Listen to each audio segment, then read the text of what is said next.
أعوذ بالله من الشيطان الرجيم بسم الله الرحمن الرحيم الحمد لله رب العالمين الصلاة والسلام على رسوله وعلى آله وأصحابه أجمعين الله تعالى hamd sanolar payg'ambarimiz sollallohu alayhi vasallamga salovat va salomlar bo'lsin. Assalomu alaykum va rahmatullohi va barakatuh. Aziz birodarlar, bugun sizlar bilan Alloh taoloning kalomi bo'lgan Qur'onni o'rganishlikdagi hamda tajvid bilan o'qishlikdagi birinchi darsimizni boshlaymiz inshaalloh. Alloh taolo o'zining kalomi bo'lgan Qur'onda shunday deb marhamat qiladi. A'udhu billahi minash shaytonir rojim va nunazzilu minal qur'ani ma huwa shifaa'un va rahmatun lil mu'minin. Albatta biz Qur'onni mu'minlar uchun shifo hamda rahmat qilib nozil qildik. Alloh taoloning rahmati bo'lgan Qur'onni bugun o'qib o'rganishlikdagi birinchi darsimizni boshlaymiz inshaalloh.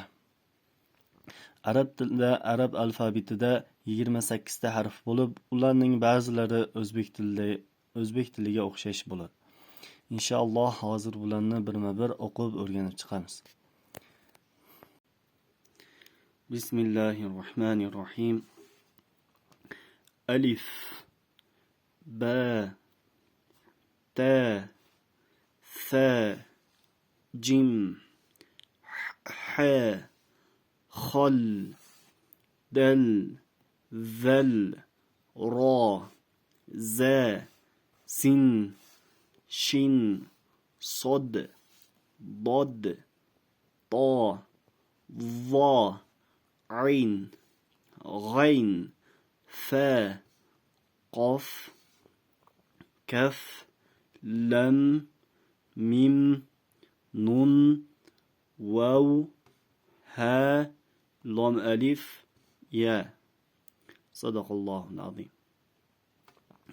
Bu yerda yana e'tibor beradigan narsamiz, mana bu joyda ba, ta, fa ko'rinishi bir xil, faqatgina tagidagi, ustidagi nuqtalar bilan ajralyapti. Mana bu joyda b harfi tagida bitta nuqta bo'lsa, b bo'lyapti. Ikkinchi t harfimiz tevasida ikkita nuqta kelsa, t bo'lyapti. Uchinchi harfimiz bu chuchuk s deyiladi. Ya'ni tilni tishni o'rtasiga olib kelib tishlanib aytiladi. Sa. Chuchuk s tevasida 3 ta nuqta kelyapti. Endi yana mana bu joyda ha harfimizga o'rtasida kelsa jim j harfi o'qilyapti. Ustida bitta nuqta kelsa qattiq x, ya'ni tomoqni qirib aytiladigan xo harfi kelyapti. Mana bu esa tomog'i qirilmaydi, faqatgina bo'g'ilib aytiladi. Ha harfi. Va mana bu joyda yana kelayotgan dal harfi. Mana bu joyda tilda tishlanib aytiladigan v harfimiz. Bu joyda tevasida bitta nuqta kelayotgani uchun v tilda tishlanib aytilyapti. Mana bu joyda d bo'lyapti. Endi mana bu joyda ro harfimiz, ro bilan z bir xil turibdi, faqat bularning ustida nuqtasi bilan ajralyapti. Mana bu z o'zimiz o'zbek tilidagi z talaffuzi z harfi tiniq chiqadi, ya'ni. Va mana bu joyda sin bilan shin. S harfi tevasida hech qanday nuqtasi yo'q. Sh harfi tevasida 3 ta nuqtasi turibdi. Mana bu s ham o'zimizni o'zbek tilidagi s bo'lib o'qiladi. Xo'p, yana mana bu joyda to harfimiz va vo harfimiz.